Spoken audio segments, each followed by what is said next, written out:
Ben here, and this is going to be my prediction slash explanation of, sorry about that, Donald Trump and Bernie Sanders. The idea that Bernie Sanders can challenge Donald Trump, let alone win. And this is really going to be my evaluation of a progressive, especially a New England slash Northeast progressive versus a progressive from the West Coast. Sorry about that. Little hiccup.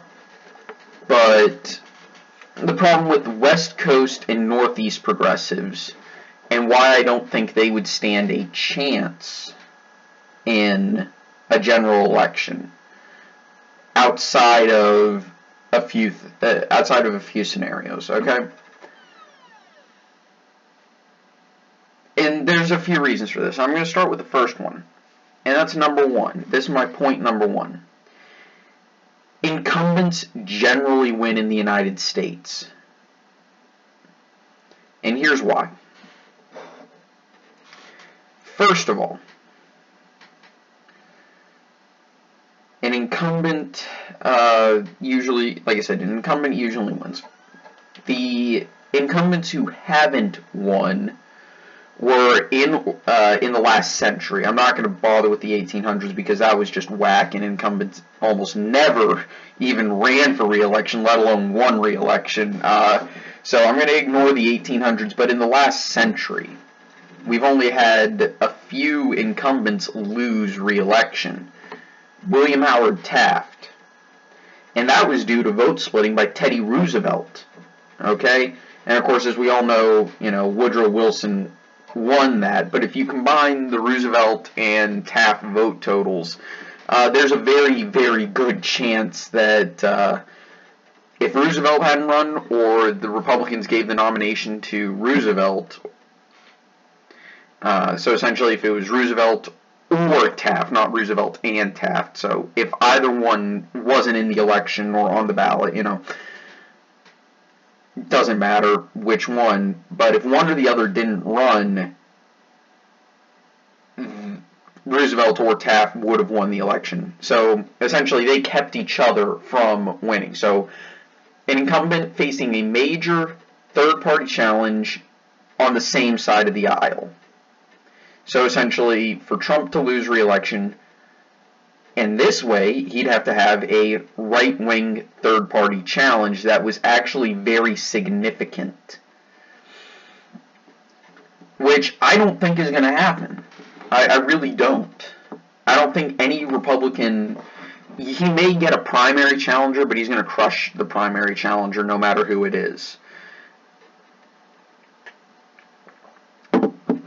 And I don't think any of them are going to launch a third-party campaign.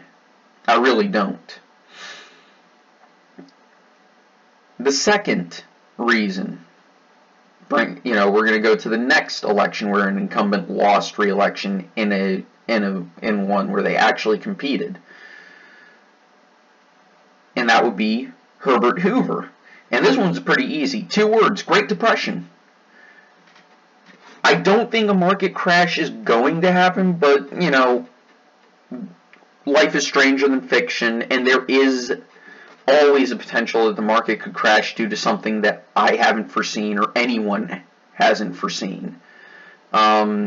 So, yeah. It could happen. You do not know what will happen, but it really could happen. So I'm going to leave this one open-ended. I don't think it's going to happen, and most of my predictions will not take into account a market crash unless it actually does happen. Occasionally I may do a market crash scenario in an election night video, but again, I don't think it's going to happen. The chances of it happening are extremely unlikely, but it is something to be aware of. So that's reason number 2. Reason number 3, so we're going to fast forward to the next candidate who lost re-election in one where they actually ran, and we have to skip all the way to Gerald Ford, who lost re-election because he pardoned Nixon. As far as I can tell, that's the real reason he lost re-election. And even then, he just barely lost re-election. You know, you flip one state and he remains president. So, yeah. Good luck with that. You're not going to get Trump pardoning somebody hyper controversial. I think the most controversial was Sheriff Joe Arpaio. Tomorrow, by the way, I'm going to talk about the Texas primaries because those show us a little glimpse into the midterms this November. Jimmy Carter. Jimmy Carter, number one, the job was a bit too big for him, but the other reason he lost was because Reagan's smash. He just ran into somebody who was way more charismatic than he was. And then I forgot the fifth in a comment I gave to somebody earlier, and I'll come back and address that one whenever he gets around to replying. It was on a different video. I was commenting how there's no way any election will be a landslide in the near future. But I forgot about George Herbert Walker Bush, who lost in part because it's the economy, stupid, but also because Clinton was extremely charismatic. So essentially it's Reagan Smash Part 2 with Clinton. Clinton Redux. So, you know, that was to be expected, but there was also some shenanigans with Ross Perot, but Ross Perot didn't really take from one candidate specifically. He kind of took from both equally, so Clinton was probably going to win that election anyway. But we don't actually know, you know. So anyway, I don't think any of those five are likely enough to happen to put a Democrat as the favorite to win election in 2020. And that's one of the reasons why I think Trump should be considered the favorite to win re-election. Because history tells us that, you know, at least recent modern history tells us that incumbents don't generally lose their re-election attempts. I mean, this is especially true for Congress, but it's definitely true for the president. Again, outside of a few notable examples. Second, people are thinking that the way the Democrats get re-election is they take a massive, massive left turn. I think this is a terrible idea for a number of reasons. In a lot of America, it is still extremely and incredibly easy to gain political points by attacking socialists and socialism and communists and communism. Like, even if I disagree with someone heavily, you know, even if I disagree with a Democrat, you know, I'm eating lunch with or something like that, because I do have friends on both sides of the aisle, and we get into a, you know, a little bit of a disagreement about, say, guns, or, I don't know, say, tax policy, whatever. You know, we get into a disagreement about some of the things I believe in. I can still get easy points and turn it into, hey, we're best friends, simply by making fun of Venezuela, or the Soviet Union, or North Korea, by attacking their economic system and their beliefs in communism, or socialism, as Venezuelans call it. You know, I can make fun of that and turn the conversation from, well, we're getting pretty heated, to, oh, we're best friends, you know, just like that, by attacking socialism and communism. It's way too easy to gain points that way, especially with people who are somewhat moderate, which is the vast majority of America. The vast majority of America doesn't lie on the extreme right or the extreme left. They lie somewhere in the middle. And I don't see how a socialist, especially a self-avowed socialist, can win an election in the United States, at least not yet. And God help this nation, because there's going to be a point in time where millennials do make up, at least for a short amount of time, where they're going to make up the majority of the electorate. And I really, really hope that there's a tremendous amount of voter apathy amongst the millennials in the near future. Because, unfortunately, the only generation where that doesn't work for the majority of people attacking socialism and communism is the millennial generation. And I really hate my generation for that. Because, I'm sorry, they are idiots. They really are idiots. Second, you can immediately take Florida off the map for Bernie Sanders. He will not contest this state because of the Cuban population. Remember how everybody talks about how the Hispanic population in the United States tends to vote more Democrat? Well, Florida is a bit of an exception. For a long time, Florida Hispanics voted, to a point, overwhelmingly Republican. Why? Because they're Cubans, not from any other part. Okay, we need to stop thinking about Hispanics as just Hispanics or Latinos. We need to be thinking of them based off of where their heritage comes from in Central and South America, Latin America. Are they Cubanos? Are they Honduran? Are they Venezuelan? Brazilian? Chilean? Peruvian? What nation is their heritage from? Because that matters a little bit more than the fact that they're Latino. For example, Venezuelans, I actually know a few Venezuelans, great people and great food, great culture, by the way, seriously. If you ever meet a Venezuelan, befriend them, seriously. He makes fun of his nation all the time because he emigrated from there not too recently. He's still going through the immigration process, and I'm really rooting for him to become an American.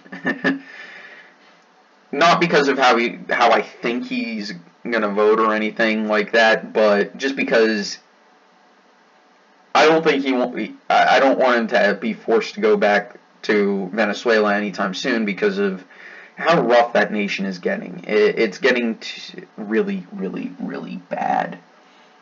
So, anyway,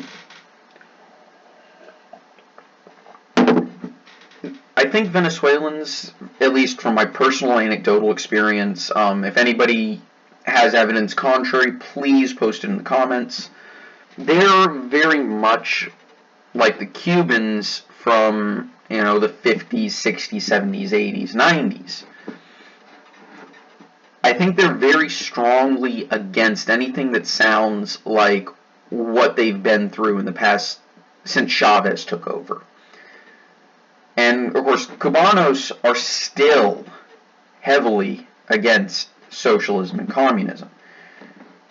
For example, even though they didn't vote for Trump, down ballot, they still voted fairly heavily for the Republicans. So, we have to look at this like, okay, so, unless you're a moderate Democrat, you're probably not going to win the Cuban population in Florida, which still makes up a majority of Florida Hispanics. So that's why I'm going to take Florida off the map immediately for Bernie Sanders and any progressive, really. It's because to them, to paraphrase somebody else who escaped a socialist nation and came to the United States, the Democrats you know, now that was George McGovern, who was essentially a progressive, so I'm going to say change it to progressive, because most Democrats aren't hyper left, you know. I think that's common knowledge, or at least it should be. But progressives sound like what they escaped from. You know, they're talking about things that the people in charge of these socialist nightmares, they're advocating for positions that got them, you know, their terrible systems that they escaped from. Whereas the Republicans sound like, you know, what they imagined Americans would be like. But every person who has come to America from a socialist nation that I've spoken to despises socialism. So that's why I'm taking Florida off the map for Sanders. But I'm also going to take Georgia and North Carolina off the map, as well as Texas and Arizona. Now, I started with any state that was within 10 points. I'm going to take Texas and Arizona off the map, as well as Georgia and North Carolina. And here's why I'm taking these states off the map. Their Democrats are blue dog Democrats for the most part. More conservative, especially in certain social issues. You know, they're still, you know, Democrats in other social issues, but they're also not as far to the left on economic issues as most Democrats.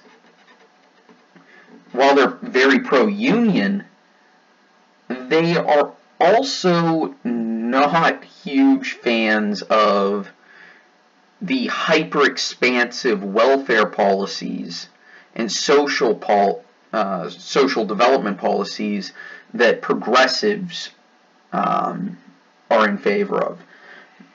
You know, when I was in school, I was great friends with the president of the Young Democrats, and anytime a progressive spoke at the Young Democrats Club, he would always just skip that meeting, even though he was president of the club, because he despised progressives.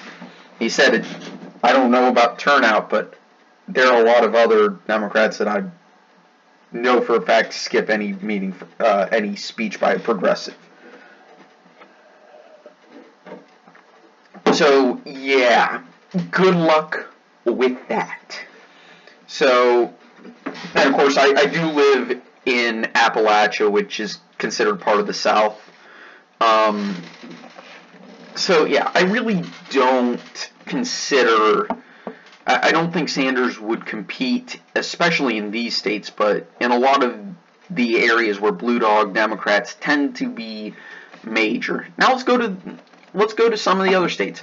He'd win New Mexico just because of how heavily Democrat that state is. I'm going to put it as likely. He'd probably lose ground in Nevada because their Democrats are, well, I won't say blue dogs, they are not that far to the left. And not only that, but also the moderates tend to be not left-leaners in the slightest. You could describe them as centrists. And again, like I said, centrists are the type of candidates, type of people who you can still score easy points by attacking socialists, especially socialists who praise Castro and Chavez. So I'm going to lean Nevada red. Colorado, I think, would still vote blue, but it would be extremely close. This 2nd congressional district wouldn't even be competitive because it's a red state suburb, and it's also fairly moderate or even slightly right-leaning. Iowa, let's not even pretend here. This one would probably be likely. Same thing with Ohio. I mean, Ohio leans to the right anyway, but in this case, it especially would lean to the right. Iowa is a bit weirder because it's a true swing state. It's also extremely swingy. Now, any state that I give to Trump, except for Maine's 2nd Congressional District, which I'm going to lean to Sanders in this case, because he's Northeastern. I'm also going to only lean, sorry, I'm going to make this a likely. And I'm doing that because Sanders is from the Northeast. I'm also going to give Sanders New Hampshire for the same reasons. Let's make this one likely. Again, Northeastern, I'm going to give it to him because of regional bias, but I'm still going to lean this red because this district is still fairly conservative. As we've seen, remember, they have a Republican senator and a Republican governor. And so Maine is becoming more conservative. I don't think that's, a joke. Now, any state that I give to Donald Trump will give him the election. So Sanders would have to sweep all of these states. I'm going to still give him Virginia by a very narrow margin because he'd probably still turn out a lot of Northern Virginia, especially the young people in that area. So I don't think that's too far of a stretch. But let's go to Wisconsin. This is the most conservative upper Midwest state by my calculations and, by their recent electoral history. Scott Walker, he won his gubernatorial election. Then he got recounted and won it by a wider margin, or recalled. Then he won re-election by an even wider margin. I think he got recalled a second time and again got re-elected by a fairly wide margin. So he tends to win elections fairly well. They also elected a Republican senator over an incumbent Democrat. And the state is moving to the right. Make no mistake about that. And also, Trump's economic policy is doing very well for this region. Even the tariffs will help. And I'm very skeptical of tariffs in general. I generally think they're a bad idea, but I can see how they can benefit. I just don't think they are going to have that massive an effect outside of, say, the industrial centers of America, and even then. Let's go to Pennsylvania.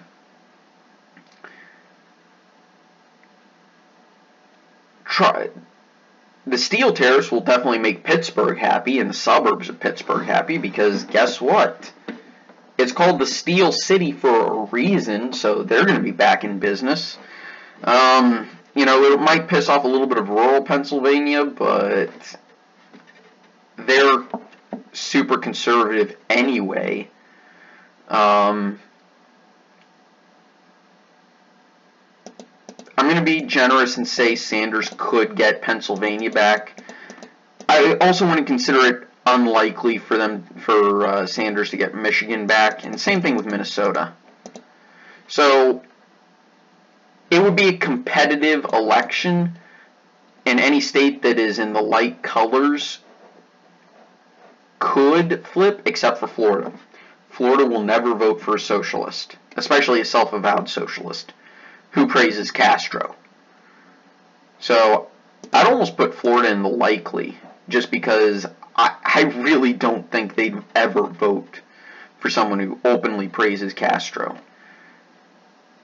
But I think it's more likely that these light blue states would turn light pink, would go for Trump, than it is for any of these light pink states to go blue. And yeah, I may have a little bit of anti-progressive bias, but there is a very good reason. There is an economic reason why I have anti-progressive bias. There is a logic reason why I have anti-progressive bias. There's a history reason why I have anti-progressive bias. I have an anti-progressive bias because I am an intelligent human being. Or at least I like to think so.